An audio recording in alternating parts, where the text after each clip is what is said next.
নমস্কার, কেমন আছেন সবাই? সুপ্রিয়ার ঘরকন্যা একটা ভিডিওতে সবাইকে স্বাগত। আজকে আমি একটা দুর্ধর্ষ কাজ করছি, এটা অনেকেই বিশ্বাস করবে না। সেটা হলো মাছ কিনেছি আমি জীবনে প্রথমবার। এখানে একটা প্রজেক্ট আছে, ওইখানকার মাছ অনেক ভালো, তো নিয়ে যাচ্ছিল। আমি সেই যাওয়ার থেকে মানে আমাদের গেটের সামনে থেকে কিনলাম। 2 পদের মাছ কিনছি, চলুন আপনাদের। আমি কখনো মাছ কিনি নাই, মাছ কেনার তেমন কোনো অভিজ্ঞতা নাই আমার, তাও কিনলাম।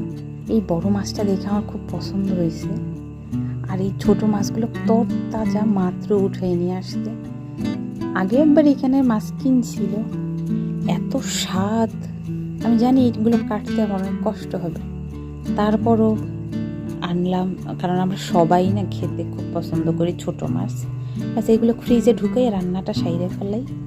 তো এখানে রান্না করছি, পটল ভাজি করছি নারকেল দিয়ে, আর মাছ দিয়ে উচ্ছের তরকারি রান্না করছি, যেটা এবারে কেউই পছন্দ করে না, শুধু আমিই করি, আমি খাই, এই জন্য করছি। ছোটো মাছ রান্না করছি, যেহেতু ছোটো মাছ রাখছি, ছোটো মাছ না রান্না করলে হবে না। বড় মাছও রান্না করছি, টমেটো দিয়ে ঝোল করছি আর ডাল করছি। মা বলে যে বড় মাছ আনলে সেটা রেখে দিতে হয়, রান্না করে খেয়ে তারপরে রাখতে হয়। তো আমি ভাবছিলাম না বড় মাছটা রান্না করবো, যেহেতু উনি বলছে, তার জন্য একবেলা যেতে হয় এইভাবে রান্না করছি। আর ওনারা দুইজন খেয়ে তো প্রশংসা, পঞ্চমুখ ছোট মাছের প্রশংসা। দারুণ লাগতেছে। খাওয়া দাওয়া হয়ে গেছে, আমরা একটু রেস্ট নিচ্ছিলাম। এই সময় 3জন গেস্ট আসছে, ওনাদেরকে একটু শরবত দিছি, কিন্তু একজন হচ্ছে আমি জানতাম না, ঠান্ডা বিদায় উনি খেলো না, ওটা ফেলে দিতে হবে। কয়েকদিন পর আমাদের বাড়িতে একটা অনুষ্ঠান, তার জন্য হচ্ছে বাজার করা হচ্ছে। ড্রাই মশলাগুলো আগে কিনে রাখা হইতেছে, যেহেতু ছোটোখাটো একটা চাকরি করে ছুটি ওইভাবে পাওয়া যায় না, তার জন্যই এটা কিনে রাখা হয়েছে, যাতে ঝামেলা না হয়। শেষের দিকে কাঁচা বাজারটা করলে হয়। ডাল, যত ধরনের মশলা, চাল, সব কিছুই এখানে আছে। আর পোলাও চাল, ভাতের চাল, তেজপাতা, সুজি, মরিচ, এভরিথিং। শুধু কাঁচা বাজারটা পরে করা হবে। এগুলো মিলাইয়া দেখতেছিল যে সবগুলো আনা হয়েছে কিনা, কোনো কিছু বাদ পড়লে আবার যেহেতু দৌড়িয়ে নিজেদেরই যাইতে হবে। আমার ঘরে ঘি করা আছে, কিন্তু ওগুলো তো ফ্রিজে রাখা, তার জন্য আর করবো না।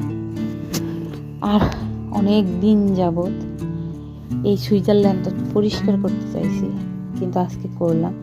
এত পরিমাণে বাজে অবস্থা, এটা পরিষ্কার না করলেই হইতেছিল না। ফ্রিজটা মনে চেপে গেছে। এইখানে আমি সব মাছ, আমার যা কিছু ফ্রোজেন করা রাখা ছিল, সবগুলোকে এখানে নামাইয়া নিয়েছি। আর এই ফ্রিজটা আমি পরিষ্কার করব। আমি কোনো একটা আপুর কাছ থেকেই শিখেছিলাম এই ফ্রিজটা পরিষ্কার করার একটা পদ্ধতি। আর এই পরিষ্কার করতে আমার এই কাঠের খুন্তিটা লাগবে।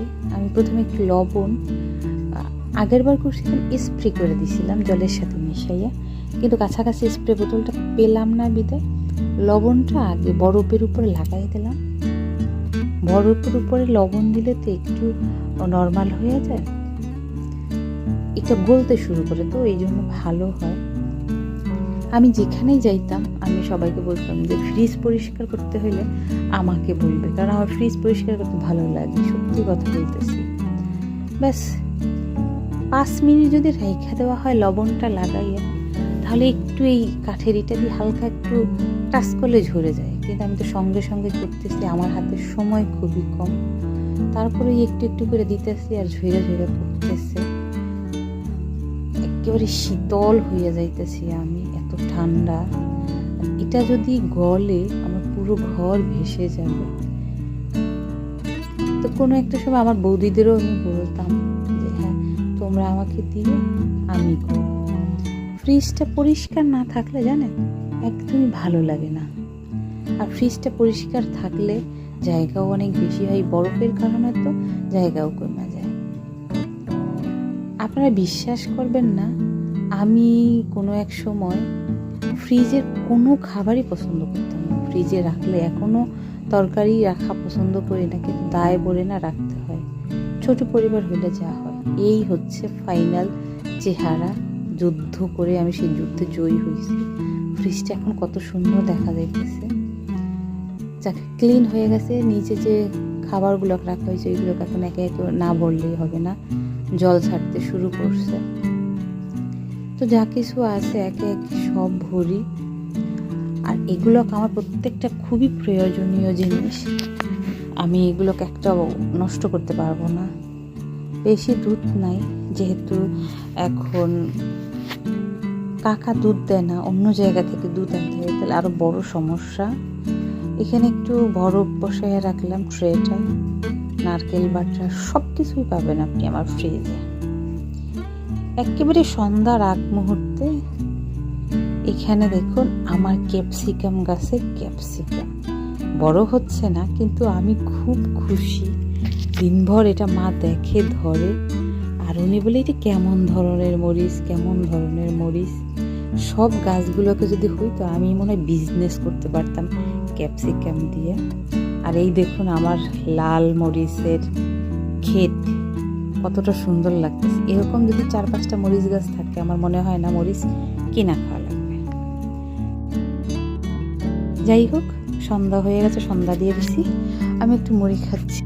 রাতের বেলায় হালকা পাতলা একটু রান্না আছে। চলুন তাহলে ভিডিওটা তাহলে আজকের মতো এখানেই শেষ করছি।